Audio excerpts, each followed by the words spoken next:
Vande Mataram, Jai Hind friends. How are you all of you? Lastly, I explained you about the variations.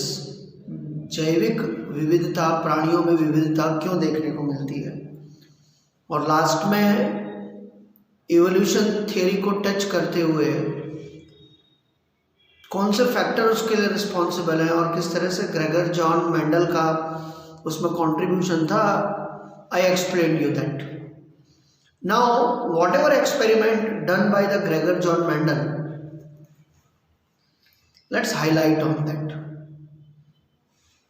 Earlier I told you one thing, that he was a monk and doing prayer and everything in church.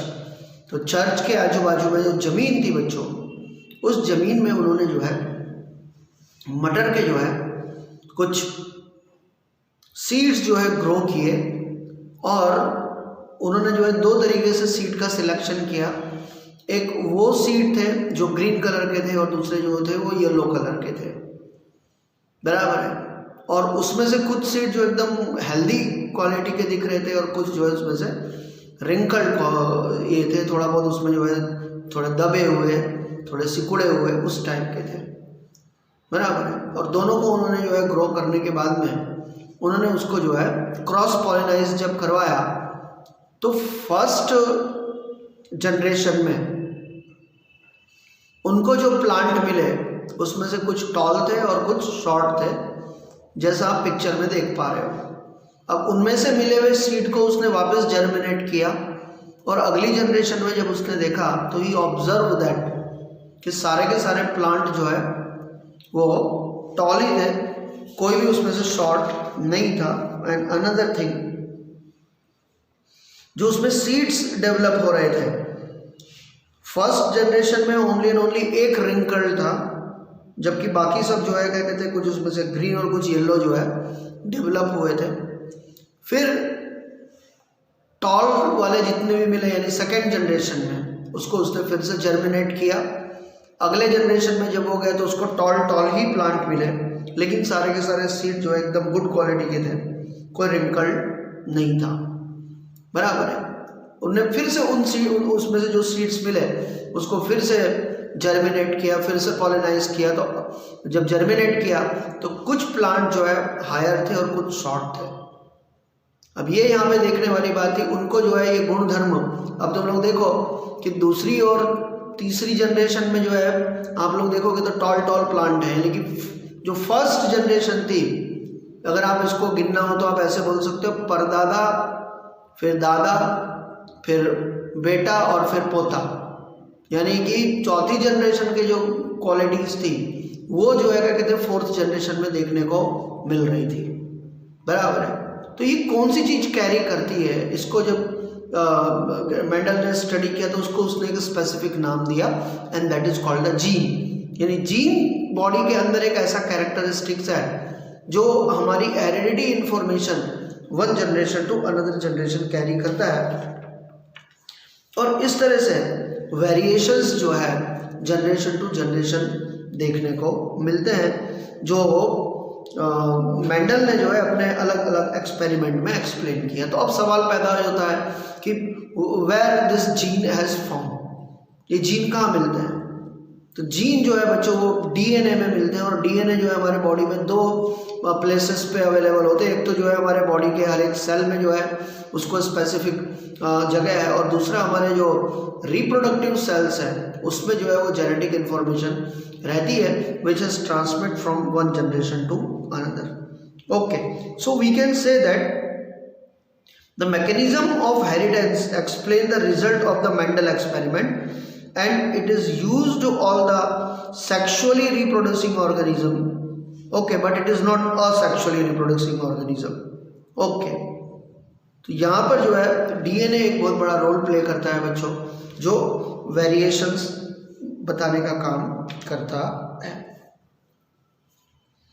Okay, तो यहाँ पर जो है हम लोगों ने एक चीज़ को अंडरस्टैंड करने की कोशिश की कि what was the contribution of Gregor John Mendel.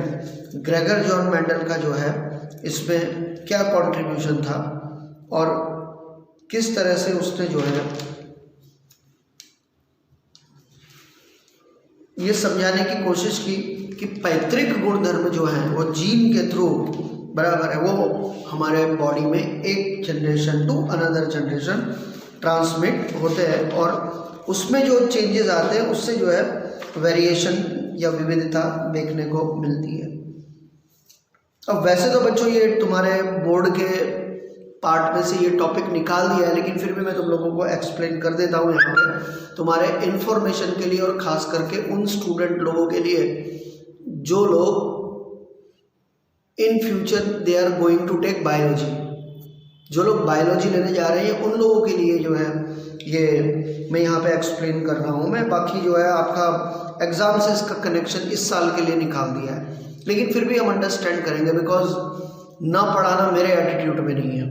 Okay तो मैं ओवरव्यू तो आपको एटलीस्ट दे ही सकता हूँ। यहाँ पे सबसे बड़ा सवाल पैदा ये होता है कि how it has decided that in the uterus of mother that baby will be he baby और शी बेबी, बराबर है, क्योंकि बेबी को कोई जेंडर नहीं होता, बराबर है। हमारा हम लोग गुजराती में वैसे मस्ती में क्या नॉर्मली लोग बोली थे बाबो थयो छे के बेबी थई छे, पर बाबा बेबी જેવું કશું હોતું નથી भाई।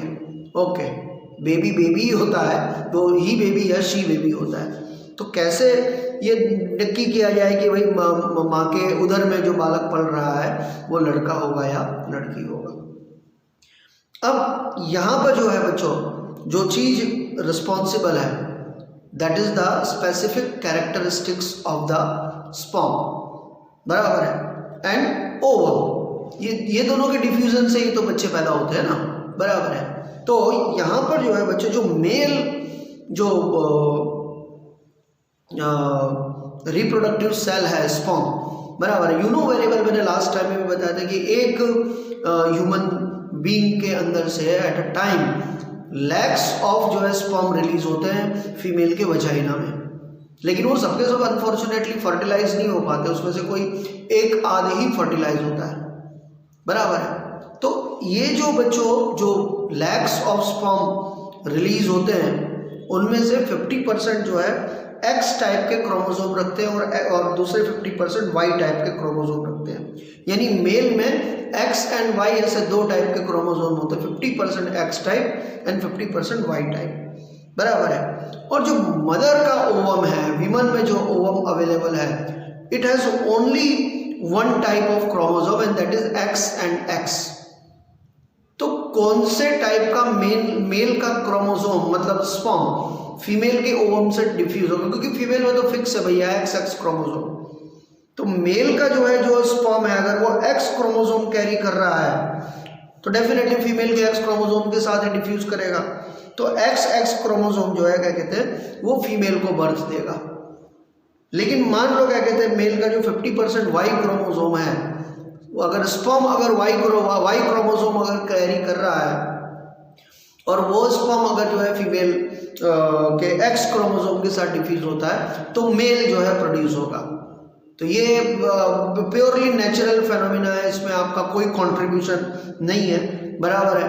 और अभी तक लोगों ने जो है कोई इसमें ऐसी सफलता भी नहीं प्राप्त की है कि भाई आप उसमें से ये कर सके कि भाई इसको एक्स क्रोमोसोम अलग कर लेते हैं और फिर जो है इवन टेस्ट ट्यूब बेबी के अंदर भी अभी तक इस लेवल तक की तो अभी तक सक्सेस नहीं मिली है भाई, बराबर है। लोग प्रयत्न कर रहे हैं, नो डाउट, बराबर है, लोग क्लोनिंग करने का प्रयत्न कर रहे हैं, बहुत सारे एफर्ट्स डाल रहे हैं, बट अभी भी जो है उतना वो नहीं हुआ। लेकिन मुझे यहाँ पे आपको इतना जो है एक्सप्लेन करना है दैट